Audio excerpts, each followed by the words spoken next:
നമസ്തേ പ്രിയമുള്ള പ്രേക്ഷകരെ, നാം ഇവിടെ ചർച്ച ചെയ്യുന്നു ശ്രീ വേദവ്യാസനാൽ വിരചിതമായ ഭഗവത്ഗീതയിലെ സാഖ്യയോഗം എന്ന 2-ാമത്തെ അധ്യായത്തിലെ 19-ാമത്തെ ശ്ലോകം. നമുക്കാദ്യം ശ്ലോകം പഠിക്കാം, ശ്രദ്ധിക്കുക.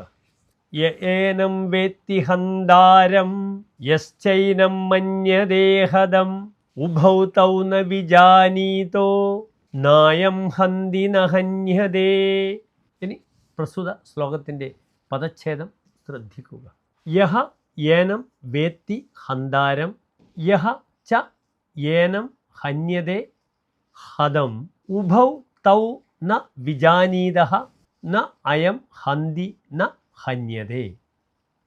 അടുത്തതായി ഈ ശ്ലോകത്തിൻ്റെ അന്വയമാണ് നാം ചർച്ച ചെയ്യുന്നത്, ശ്രദ്ധിക്കുക.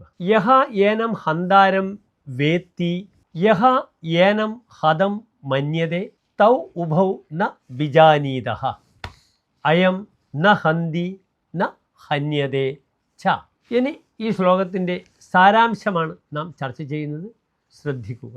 ഏതൊരുവനാണോ ഈ ആത്മാവിനെ കൊല്ലുന്നവനെന്ന് അറിയുന്നുവോ, ഏതൊരുവൻ ഈ ആത്മാവിനെ കൊല്ലപ്പെട്ടവനായി കരുതുന്നുവോ, ആ രണ്ടുപേരും വാസ്തവമൊരിക്കലും അറിയുന്നില്ല. ആത്മാവ് ആരെയും കൊല്ലുന്നില്ല, കൊല്ലപ്പെടുന്നുമില്ല എന്ന് സാരം. നമസ്തേ.